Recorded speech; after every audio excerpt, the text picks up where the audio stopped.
प्यारे बच्चों, कल मैंने आप लोगों को राम लक्ष्मण परशुराम संवाद के विषय में बताया था, प्रसंग के बारे में, और ये भी बताया था कि गोस्वामी तुलसीदास द्वारा रचित रामचरितमानस के बालकांड से लिया गया है। तो ये 5-6 चौपाइयाँ हैं जिसमें दो दो करके मैं आपको अच्छे से समझाऊंगी।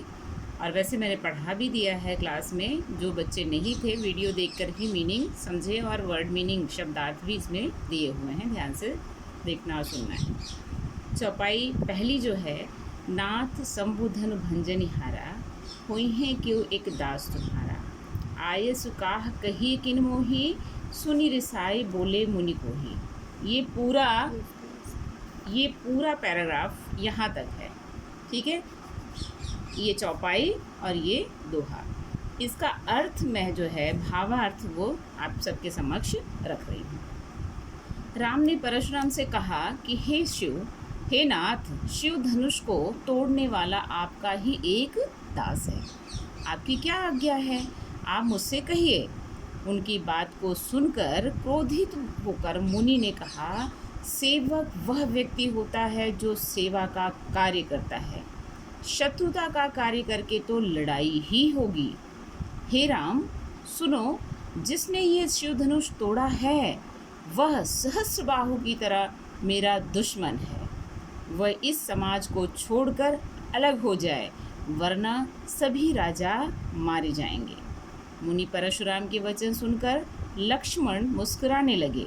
उन्होंने परशुराम का अपमान करते हुए कहा, हे गोसाई, हमने बचपन में बहुत सी धनुहियाँ तोड़ डाली, किंतु आपने ऐसा क्रोध कभी नहीं किया।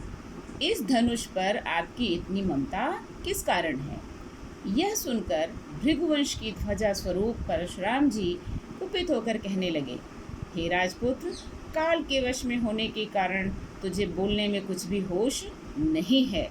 सारे संसार में विख्यात शिव का धनुष क्या धनुही के समान है?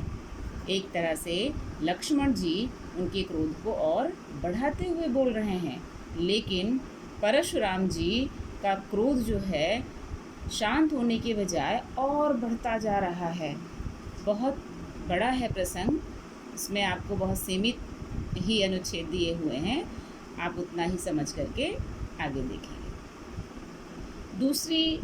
दूसरा अनुच्छेद है वो यहाँ से स्टार्ट हो रहा है। लखन कहा हसी हमरे जाना, सुनहु देव सब धनुष समाना, का क्षति लाभ जून धनु तोरे, देखा राम नयन के भोरे, छुअत टूट रघुपतहु न दोसु, मुनि बिनु काज करिए कतरोसु, बोले चितय परसु की ओरा, रेसठ सुने सुभाव न मोरा।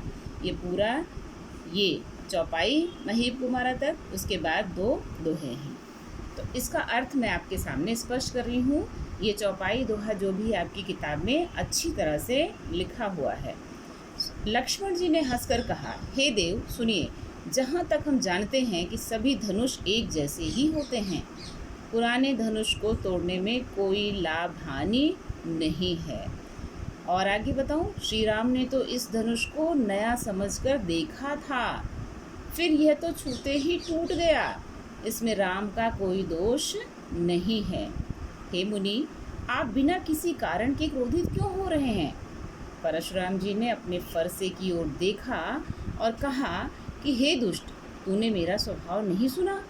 मैं तुझे बालक समझकर नहीं मार रहा हूँ। अरे मूर्ख, क्या तू मुझे केवल मुनि ही मान रहा है? मैं बाल ब्रह्मचारी और अत्यंत क्रोधी हूँ। मैं विश्व में क्षत्रिय कुल के शत्रु के रूप में प्रसिद्ध हूँ। अपनी भुजाओं की शक्ति से मैंने पृथ्वी को राजाओं से रहित कर दिया। हे राजकुमार, सहस्रबाहु की भुजाओं को काटने वाले मेरे इस फरसे की ओर देख। अरे राजा की बालक, हे राजपुत्र, तू अपने माता पिता को सोच के वश न कर, अर्थात तेरी मृत्यु मेरे हाथों ही होगी और तेरे माता पिता शोकग्रस्त हो जाएंगे। मेरा यह फरसा बड़ा भयानक है, इसके डर से माताओं के गर्भ में पलने वाले बालकों का भी विनाश हो जाता है।